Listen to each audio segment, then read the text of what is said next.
She accused me of stealing my own Corvette because it was too yellow to be mine. Then she called the cops, cried about her dead husband, and forgot his name mid-report. Ma'am, you're not grieving. You're color policing in high definition. Spoiler, she left in handcuffs, and I planted marigolds on her emotional grave. If there's a sound that perfectly captures peace, it's the click of a garage opening on a Saturday morning, followed by the purr of a V8 engine coming to life. That morning, my Corvette Stingray gleamed like a trophy under the suburban sun. After 10 years of contract work overseas, I had finally cashed in on the American dream.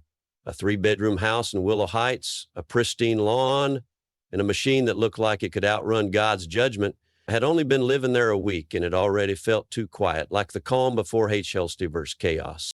My name's Marcus Hale. I'm an engineer, an introvert, and a recovering people pleaser. For years, I lived out of suitcases, wrote code in bunkers, and got paid to make other people's lives easier. So when the opportunity came to finally settle down, I went big. The Corvette wasn't just a car. It was a promise I made to my younger self while flipping through magazines in a tiny apartment, dreaming of chrome and freedom. I picked the brightest metallic yellow on purpose. The license plate read, "Beyond Me," part joke, part prophecy.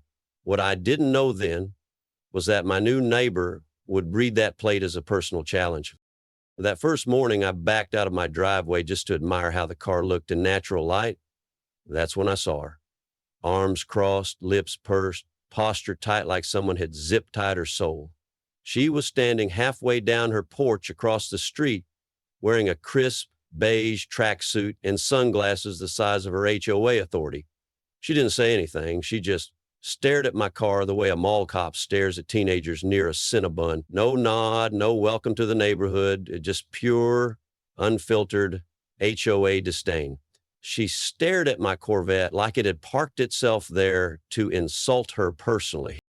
I gave her a friendly wave. She gave me a blink so slow it felt like an audit. Then she turned and disappeared into her house. A few minutes later, a neighborhood group chat invite pinged on my phone. Sender, Karen Westfield. Bio, Willow Heights HOA President. Keeping order since 2013. I clicked join. The first pinned message read, "All residents must adhere to community aesthetic standards. Excessive attention-seeking displays, e.g. lighting, lawn ornaments, vehicle modifications, may be subject to review." Below that, a photo of someone's house covered in Halloween decorations, with a red X drawn over it. Subtle. That evening, I learned a few things from a neighbor named Doug who caught me waxing the car. Karen wasn't just the HOA president, she was the HOA. Her late husband helped build the neighborhood bylaws, and ever since his passing, Karen took it as her sacred duty to maintain visual harmony. She once issued a warning because someone's mailbox was too whimsical. Apparently, she had a list of approved mulch colors and had gone to war with a family over their inflatable Santa. Doug grinned. "Welcome to Willow Heights," he said. "Your car might be legal, but it's definitely not invisible. And Karen, she's not a fan of being ignored." By Monday morning, my Corvette had officially made the HOA's watch list. I found a neatly folded letter taped to my mailbox with unnerving precision, centered, sealed with the HOA emblem, and printed on heavy cardstock like it was announcing a wedding. It wasn't. It was a courtesy notice of concern. The phrasing was polite, but the subtext screamed, "Tone down your sunshine-colored sin machine." Apparently, the unusually vibrant exterior finish of my vehicle posed a potential disruption to the harmonious visual landscape of Willow Heights. I read it twice, hoping it was satire. It wasn't. I pulled up the HOA bylaws that night. Every single page, there were rules about lawn height, mailbox size, fence materials, acceptable bird bath dimensions. Yes, really. But nothing, absolutely nothing about car color, parking orientation. Yes, oil leaks. Yes. But vibrancy, not even mentioned. I emailed Karen a professional but direct response, attaching screenshots of the rules and politely inquiring which specific bylaw my Corvette had violated. Her reply came within the hour. Subject line, clarification. Body text, while vehicle color is not explicitly stated in the bylaws, the board reserves the right to interpret aesthetic disruptions as needed to preserve community standards. That was the moment I learned about Karen law. not based in fact, but in vibe-based authority. The next morning, she upped her game. I caught her taking photos of my car from across the street. She wasn't even subtle. Stood there in her lawn with her phone up, angling like she was doing a car and driver's spread. When I stepped outside, she waved without lowering her camera. Just documenting, she called, for consistency. Consistency with what? A beige minivan with chip hubcaps parked next to a dead azalea bush 2 houses down? I didn't say it out loud. I just nodded and walked back inside and ordered a high-definition security camera that afternoon. By Friday, the group chat had started to buzz. Karen had sent out a community-wide notice about increasing vehicular aggressiveness in neighborhood aesthetics. The wording was so vague it could have been about literally any car, but everyone knew who she meant. One neighbor replied with a gif of Bumblebee transforming in someone's driveway. Another posted, "Let the man have his midlife crisis in peace, Karen." It got 38 likes. Karen unsurprisingly turned off comments. Saturday morning brought round two, another envelope. This one referenced color fatigue and how certain pigments may cause psychological strain for nearby residents. That was the actual phrase, psychological strain. According to Karen, some neighbors felt startled when glancing at my driveway. She suggested I consider a full or partial vehicle wrap in a more HOA minimal tone. I stared at the letter for a full minute, wondering if I was hallucinating. Apparently, peace was beige. I didn't respond. I simply printed the letter, laminated it, and stuck it on my garage wall next to a copy of the HOA bylaws. Then I angled my new driveway camera directly at the Corvette, just in time, because Sunday would bring a new development, one that proved Karen wasn't just policing color. She was preparing for a campaign, a full-blown war of aesthetics with my Corvette in the crosshairs. By Sunday evening, I was no longer just the new guy with the loud car. I was becoming a subtle target in what I later realized was Karen's specialty, neighborhood narrative manipulation. The HOA group chat pinged again. This time the message was from Board Communications, but it had all the fingerprints of a Karen classic. It was titled, "Community Aesthetic Priorities, an Urgent Reminder." The message warned against flagrant displays of individualism and reminded residents to keep neighborhood character above personal statement. Below that, a stock photo of a neon green sports car, clearly photoshopped, hovered ominously above the words, "Excess is the enemy of harmony." No names were mentioned, but let's just say there's only one Stingray in Willow Heights, and she glows like a canary dipped in chrome. The next day, things got weirder. I found a folded flyer tucked into my mailbox. No return address, no HOA logo, just a heading in blocky all caps, "Preserve the Peace of Willow Heights." Below it, a grainy zoomed-in photo of my Corvette parked in the driveway with the caption, "Is this what we want our neighborhood to become?" It looked like someone had tried to print it from a 2002 inkjet and ran out of magenta halfway through. The effort was sad, but the intent was clear. Karen had gone full HOA whisperer. The tone in the neighborhood shifted. Some neighbors, once chatty during mail runs, started crossing the street before reaching my house. A guy walking his golden retriever suddenly had an urgent reason to turn around when I waved. I wasn't paranoid. Okay, maybe just HOA paranoid. But there was a clear chill in the air. Only one neighbor, a retiree named Mr. Donnelly, dared speak openly.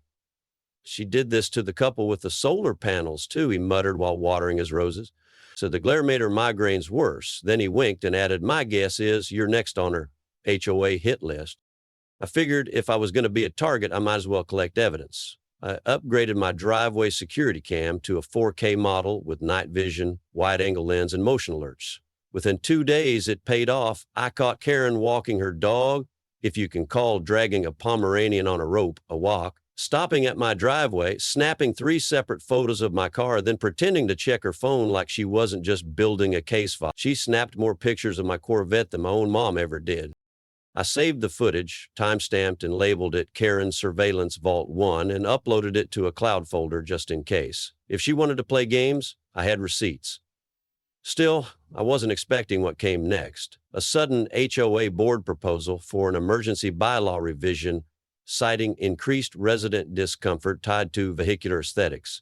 The language was vague, but the timing was crystal clear. Karen wasn't just gossiping anymore. She was laying the legal groundwork for something bigger.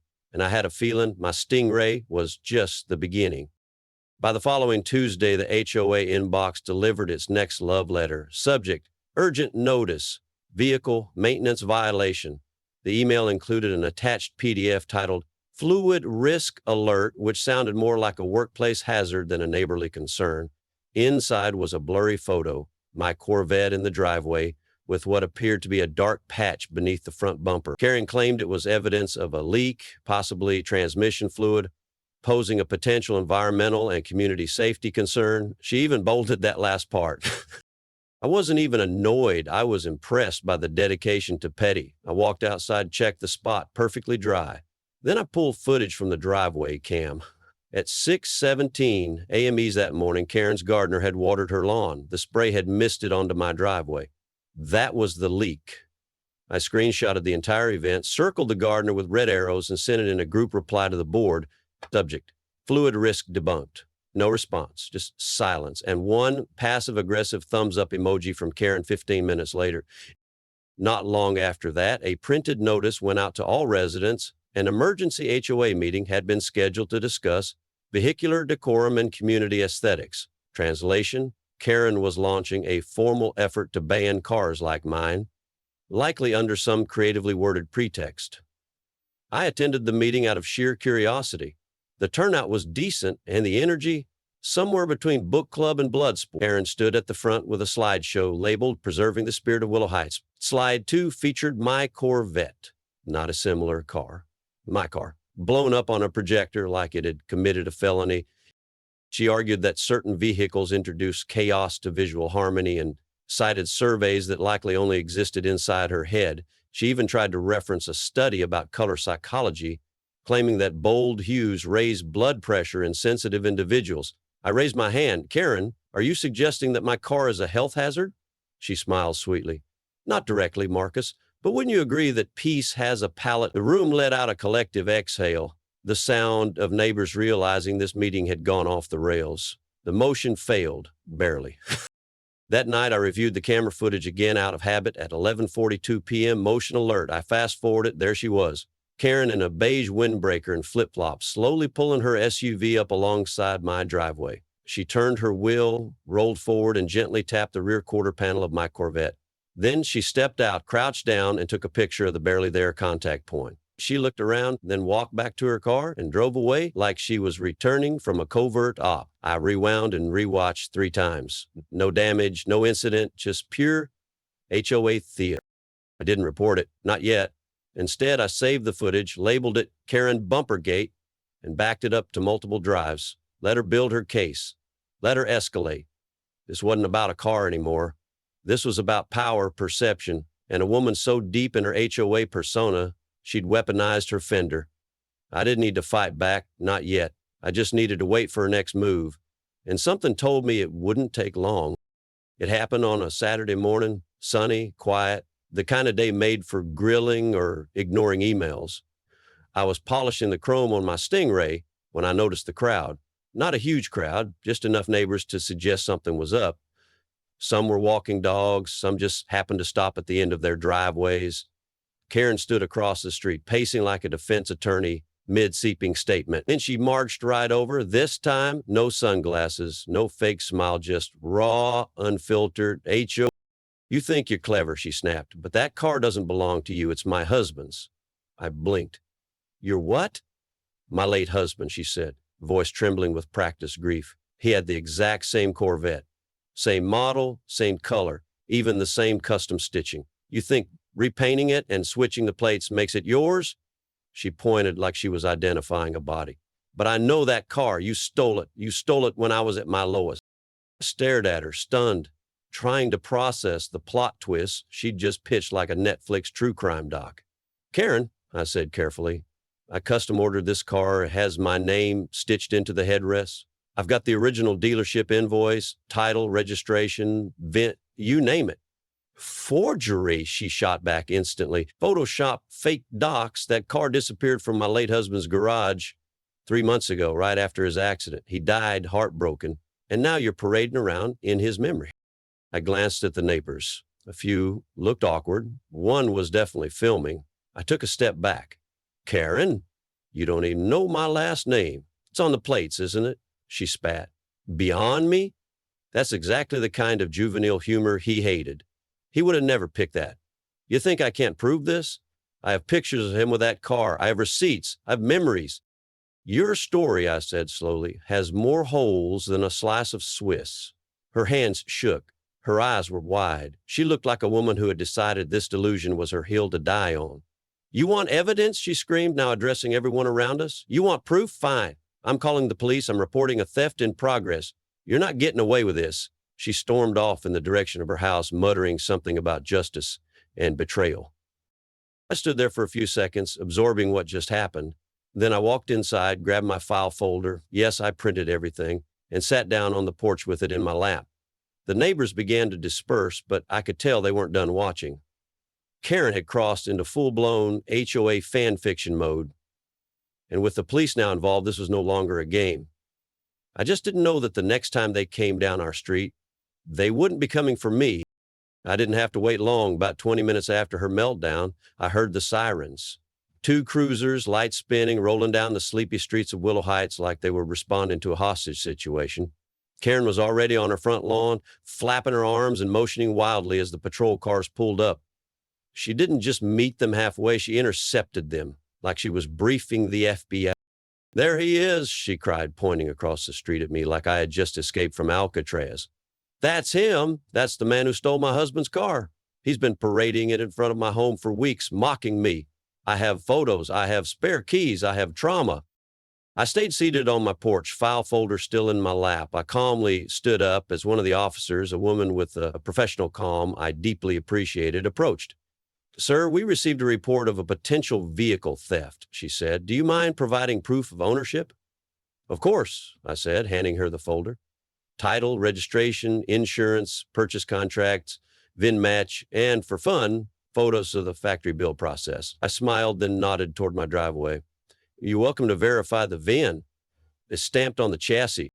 While the officer reviewed the documents, Karen hovered nearby, still in full performance mode. He forged those, she yelled. That's not proof, that's manipulation. Check the VIN of my husband's. He died and this vulture swooped in and took everything. Another officer asked gently, Ma'am, what was your husband's full name? Karen blinked. Robert, she said quickly. Robert Westfield. Her voice wavered halfway through like she was searching her own brain for an answer. The officers exchanged a look. Do you have any documentation showing your husband owned a Corvette? One asked. Receipts, registration, even a photo? Not with me, Karen snapped. But if you come inside, I can dig something up. I swear he had the exact same car. Yellow, obnoxious, and completely unearned. She turned toward the vehicle, then back at me. That's why I knew it was his. The vibe. You can feel it. The lead officer walked to the car, jotted down the VIN, and radioed it in. Less than a minute later, dispatch confirmed it. The vehicle was registered to me, legally purchased 3 years ago, financed, insured, and never reported stolen. I watched Karen's confidence melt like ice cream in July. Her jaw dropped. That can't be right, she whispered. There must be some mistake. Maybe he changed the VIN. That's a thing, right? The officer turned to her. Ma'am, altering a VIN is a felony, and so is filing a false police report. We're going to need you to step back, please. Karen ignored the warning and stepped toward me, eyes wild. Give me the keys, she hissed. You're not fooling anyone. I know that car. I love that car. Karen, I said flatly, you just told the police you didn't have proof your husband even owned a Corvette. Are you sure he existed? The VI was the nail, but her own mouth was the hammer. That's when she snapped. Karen lunged, not just with words, but with her whole HOA-certified body, reaching for my pocket like she could snatch the keys and make all this magically true. The officers moved fast. One grabbed her arm. She twisted, screamed, kicked. You don't understand. He's lying. I'm the president of this HOA. That car is mine. The second officer calmly produced the cuffs. Click. As they led her to the cruiser, neighbors began to reappear, phones up, faces blank with awe. Karen shouted over her shoulder, "This isn't over," but her voice was drowned by the sound of a car door shutting. I stood there on the lawn, clutching my folder like a sword that had just won a duel. I thought it was over too, but what came next? That was just the beginning of her downfall. Karen didn't go down gracefully. As the officers tried to guide her into the back of the cruiser, she twisted, thrashed, and launched into what I can only describe as a suburban exorcism. "Get your hands off me. I'm the president. This is a mistake. That car belongs to my dead husband." The officers maintained composure, like they'd cuffed enough Karens to know the protocol. "Ma'am, you're under arrest for filing a false police report, attempted theft, and assault. You have the right to remain silent." She did not exercise that right. Across the street, phones lit up like a 4th of July fireworks finale. At least 4 neighbors were recording from their driveways. The teen on a bike filmed the entire scene in landscape. Bless him. One of them whispered, "I knew she'd snap eventually," and someone else responded, "She tried to steal a car." That's next level HOA energy. Karen, now sitting in the backseat of the cruiser, screamed something about neighborhood betrayal and a grand conspiracy against order. The window was rolled up, but we all got the gist. Her HOA reign had officially turned into a suburban soap opera. That night, a video titled "HOA President Arrested Over Corvette Meltdown" hit the local community forum. It spread like wildfire. Nextdoor had it, Facebook groups had it, somebody even posted it to Reddit with the caption, "Karen tried to repossess a dream, got reality checked." The comments ranged from disbelief to popcorn emojis. By morning, the HOA inbox was flooded. An emergency board meeting was called. The subject line was short: "Leadership Review." The meeting was held via Zoom. Karen did not attend, most likely still detained or deeply advised to stay silent by her lawyer.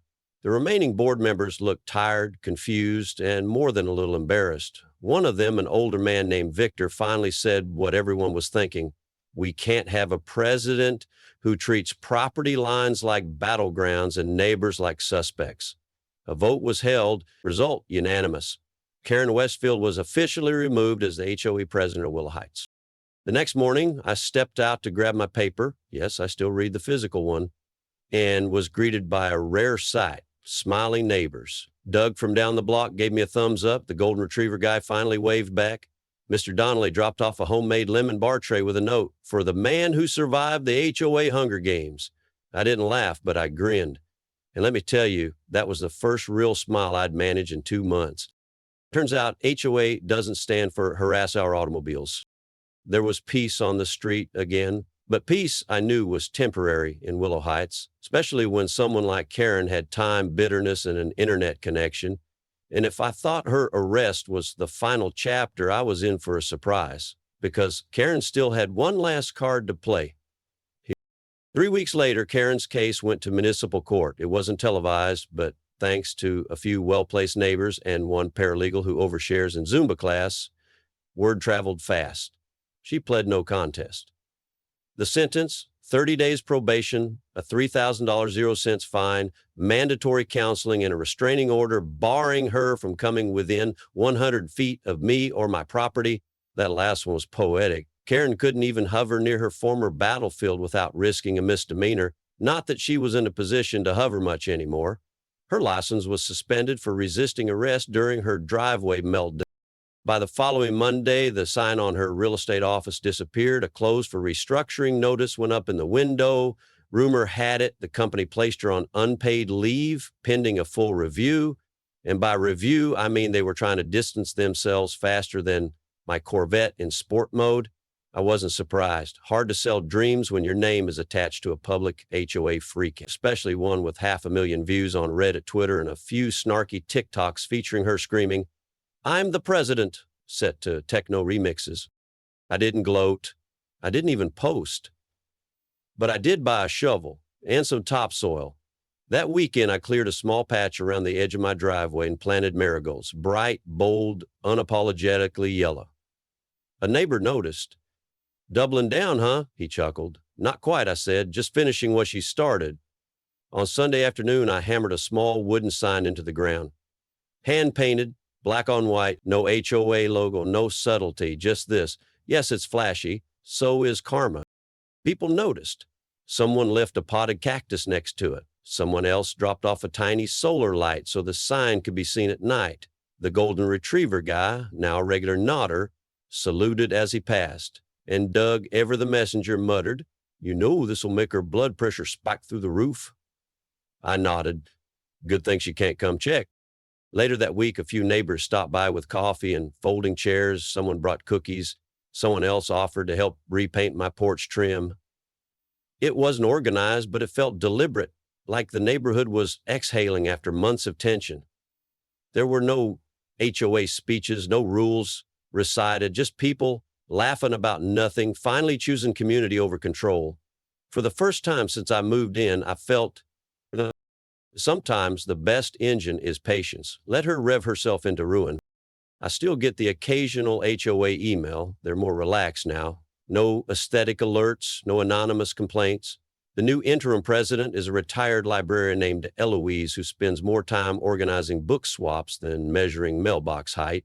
It's peaceful mostly, but every time I back my Corvette out of the driveway, sunlight bouncing off the hood like it's announcing something, I glance across the street where Karen used to pace like a beige buzzard. Her house is quiet now, curtains drawn, lawn overgrown. They say time heals all wounds. Maybe. But in Willow Heights, it turns out accountability and marigolds work. Sometimes the loudest victory doesn't come from shouting, it comes from letting someone implode under their own nonsense. I didn't slam doors. I didn't fight dirty. I just kept receipts, stayed calm, and let Karen prove exactly who she was to the entire neighborhood and the internet. In the end, she didn't just lose her title, she lost her grip on the world she thought she controlled. So if you're dealing with a Karen of your own, remember, you don't have to match their crazy, just document it. Karma has a backup camera, and it always knows when to reverse into justice. Got your own HOA horror story? Drop it in the comments. I live for this stuff. Like, share, and subscribe if you believe petty should always be legal and revenge should always be satisfying. And hey, next time someone says your car's too flashy, just smile and say, thanks. So is my patience.